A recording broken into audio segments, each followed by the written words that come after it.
I recently made this 17-pound copper tube to experiment with Lenz's law using this terrifyingly powerful neodymium magnet. It's fascinating to watch this magnet seemingly defy gravity while it floats to the bottom of the tube. This happens because as the magnet moves, it creates electric currents in the copper, which in turn create magnetic fields that oppose the magnet's motion. This invisible resistance slows the fall, making it look like the magnet is defying gravity.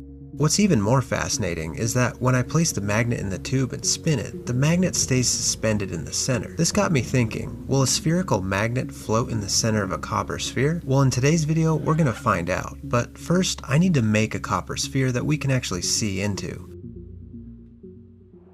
I wasn't sure how I was going to go about designing something like this until I noticed one of my dog's favorite toys. Here's what I designed.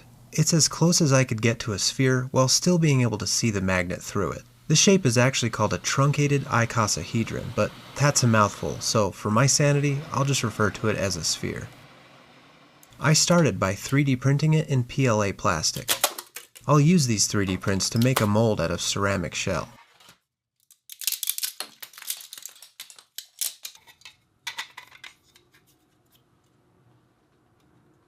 It came off the printer looking pretty good, but I still needed to spend some time cleaning it up to get it ready for casting. Next, I'll attach some sprues. These are what I'll pour the metal into, and they're really large because they'll act as risers, supplying the castings with molten metal as they solidify and shrink. Here's the ceramic slurry that I use. Over the course of about a week, I'll dip the models into the slurry a total of 9 times in order to build up a thick shell.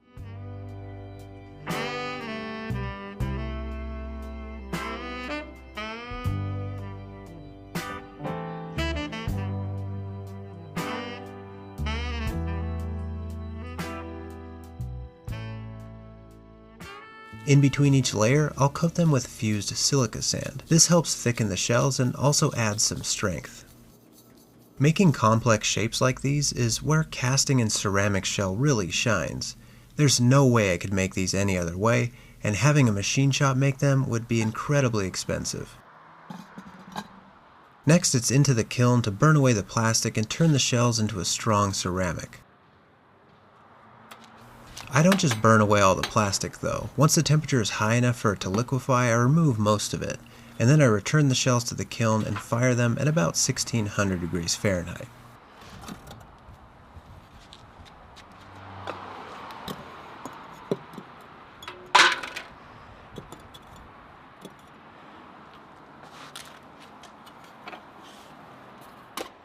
Here's all the copper I'll be melting. This is 9 pounds, or about 4 kilograms. It's mostly copper pipe with some wire thrown in there also. It'll take about an hour to melt this amount. Copper is always fun to melt because it creates these really cool looking green flames when I add fresh pieces to the crucible.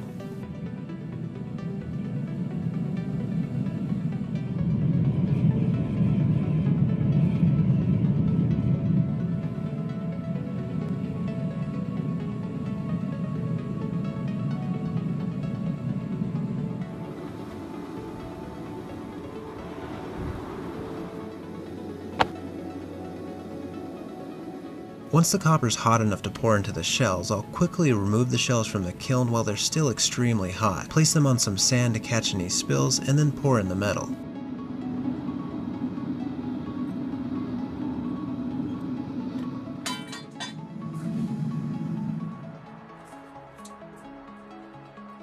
It's always amazing to me that for all the prep work and time that I put into thinking about this, figuring out how to execute it properly without fumbling around or making any mistakes, it only takes a few seconds or so to cast these and they're done. It's out of my hands. I've done this hundreds of times by now, but I still get a little rush of adrenaline every time I pour a casting, and I think that's mainly because of how much work has led up to this point, and I just want everything to go right, and fortunately, most of the time it does.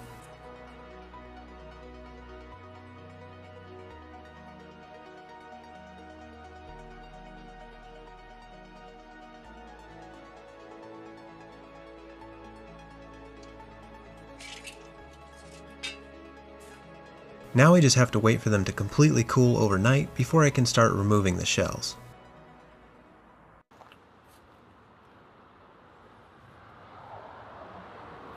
I'll have to use my sandblaster to carefully remove the shell because I can't risk trying to break it off since copper is so soft. I could end up deforming the castings in the process.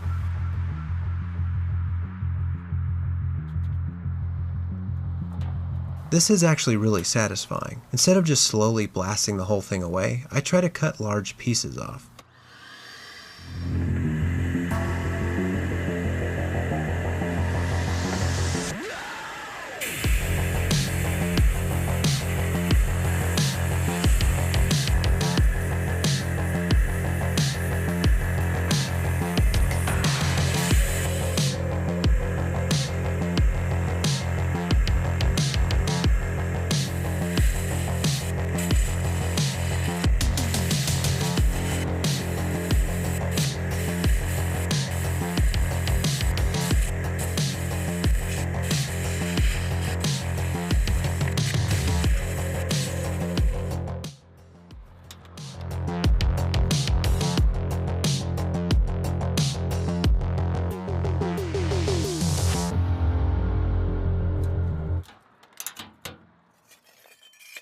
To give you some idea, each shell took about 30 minutes to remove.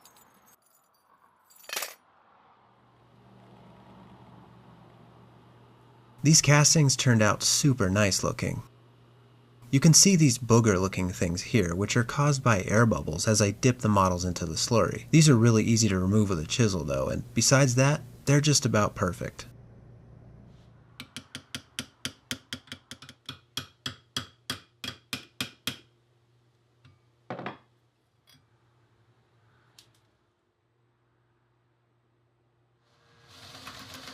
Now I'm drilling a hole into the center while I have something to hold onto in the vise. It'll make it easier to file in the pentagonal shapes later on, and you'll see what I mean in a minute.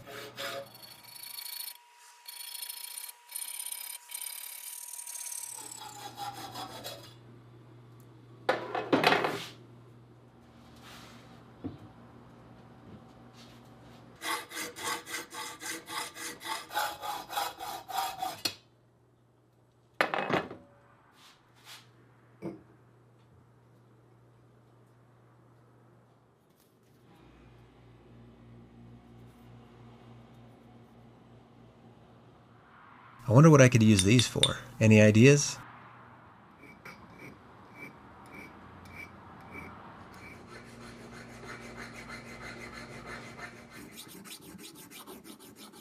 It's really important that these pentagonal holes are filed straight and precise, as I'll be 3D printing plugs to fit perfectly into them. These plugs will serve as points where I'll be able to spin the sphere, so the fit needs to be exact for smooth and balanced rotation.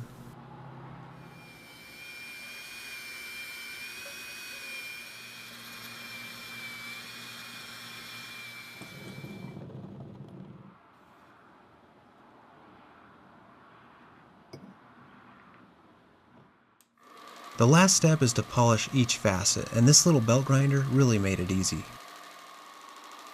I'm using a Scotch-Brite-like belt, which can polish each facet in just a few seconds. Since it's solid copper though, it heats up really quickly, so I have to cool it down in between each one.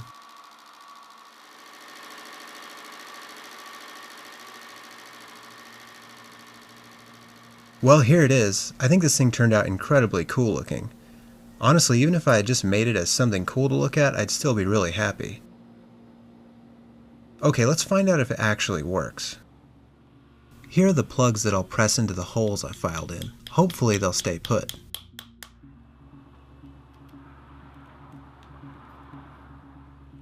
To hold the sphere together, I printed some clips, which should do the trick. The magnet I'm using is a 2-inch N52 neodymium magnet. It's the most powerful grade you can buy as far as I know. And of course, I also made a stand for everything to sit on. Okay, so I've resisted actually spinning this thing up until this moment, so hopefully something cool happens. Oh yeah, it is. It's actually floating right there, look. There, and now it's kind of falling, but at the right speed, right there. Yep, that's so cool. I wonder if I can get a better angle on this so you can see what I mean. Okay, so I changed up the lighting a little bit, and obviously it's a different angle, so hopefully you can see what I'm seeing. Yeah, it is actually floating there. It's just about getting the right speed. Right there. Yep. It's totally just floating there. That's awesome.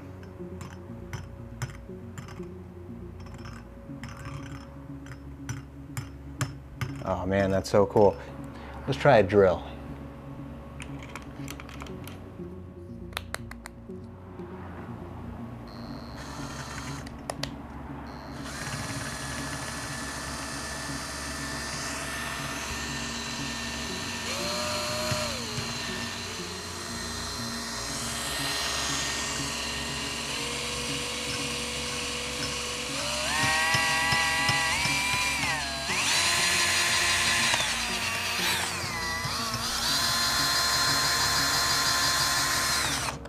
So I think when I do it really, really fast, centripetal force is just forcing it over to one side, I think. So obviously this is working, but it's difficult to get it at a consistent speed. And also this plug isn't fitting in there really well. I think it's kind of worked itself loose. So I'm gonna need to reprint this, and then in the future, maybe I'll hook it up to a motor, and that'll make it a lot more consistent. So clearly it works, but the effect isn't quite as dramatic as I was hoping for. There may be some ways I can improve on it, so let me know if you have any ideas. Besides levitating a magnet, there are a whole lot of other things I can do with this thing. By using another magnet about a foot away, I can rotate the whole sphere.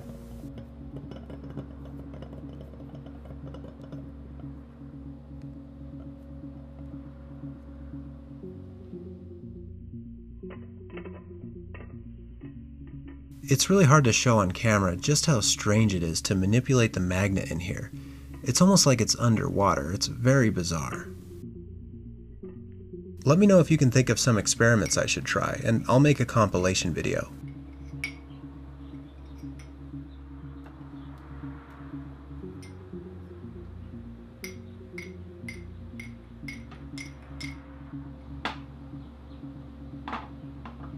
If you would like to follow along with the progress of my projects and help to support the channel, then consider joining my Patreon for Patreon-only content.